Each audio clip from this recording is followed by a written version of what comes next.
乌克兰和俄罗斯都在准备冬天的战斗，谁能熬到最后？观众朋友、网友朋友，大家好，我是付天少。在俄乌冲突过了半年之后，现在双方似乎都在为未来漫长的比赛做准备。普京刚刚宣布征兵13.7万人，说明俄罗斯已经在计划面对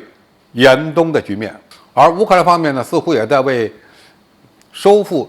第聂伯河以西的领土进行相应的战争准备。许多人推测，乌克兰军队最近对克里米亚俄罗斯基地的袭击是展开反击的开始，但是这种非对称的任何战法不大像是展开全面反攻，而更有可能呢是为了阻止俄罗斯军队的补给和进一步的推进。一位专门研究东欧的军事分析家表示，乌克兰的目标可能更为温和。他认为，乌军并没有试图消灭黑海舰队，而是正在计划削弱俄军在克里米亚的空中力量。因为俄军部署在克里米亚的航空兵部队是支援南部战线的重要力量，其表现形式之一是乌军正在试图拆除从克里米亚到赫尔松的主要铁路线。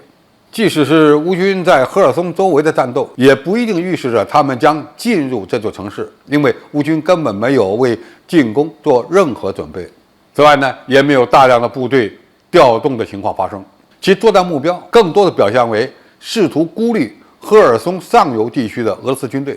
以便让俄军选择善意的撤退。乌军正在打击俄军的弹药库、燃料补给线，因为如果你的士兵在战场上没有任何弹药，也没有任何食物，那他就会失去战斗力。无论是对于乌克兰军队来讲，还是对俄罗斯军队而言，接下来双方都不得不面对的是一个严寒的冬季。如果西方国家不愿意施压泽连斯基妥协，那么俄军就得在乌克兰面对一个难熬的季节。当然，反过来，由于能源供应困难，那么他们的冬季就更难熬了。而对于乌军来讲，如果西方国家中断了对乌军的能源补给，那么乌军的军事行动势必也会受到极为严重的影响。目前乌军所采取的作战对策，也就是力争给俄军的后勤补给，尤其是燃料补给造成困难，使俄军在未来几个月的运营也变得困难重重。有报道称，乌军接下来的作战目标有可能是切断从俄罗斯通过顿巴斯、马里乌波尔和扎波罗热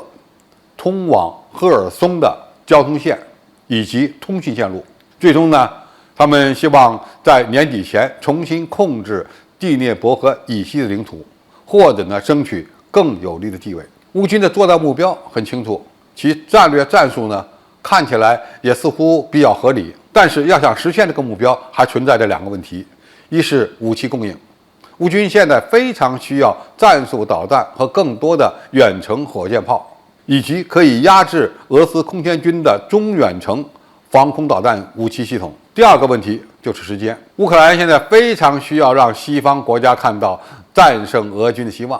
也就是发起一场能够打动西方观察的攻势，而这呢也是需要时间重建进攻能力的。总体来看，乌克兰目前所采取的战略战术比较明确，那就是要为几个月后严寒的到来做准备。乌军是弱势的一方，他最好的办法就是通过打击俄军的后勤，让俄罗斯军队主动撤出，而俄军呢也需要不断的重建后勤保障供应能力。俄罗斯军队呢一直在战争中学习战争，如何应对乌军对克里米亚的破坏，对后勤物资、交通网络的破坏，这可能是在未来几个月成为双方较量的重点。在目前的情况下，没有必要计较俄军或者是乌军在前线占了几个定居点。如果战争持续到冬天，那么欧洲就会变得非常难熬，因为现在的能源供应本来就不足，而冬天对于能源的需求会更高。尽管严寒对俄罗斯军队来讲也很难熬，但是只要他们能够保证交通运输线的畅通，那么前线部队能源的供应就是有保证的。而到了冬天，欧洲国家自己的能源都不够用，他们又能够向乌军提供多少急需补充的燃料呢？因此，这场战事如果拖到冬天，最终的结果就要看谁能够熬得住了。熬不住的一方，最终就有可能变成失败的一方。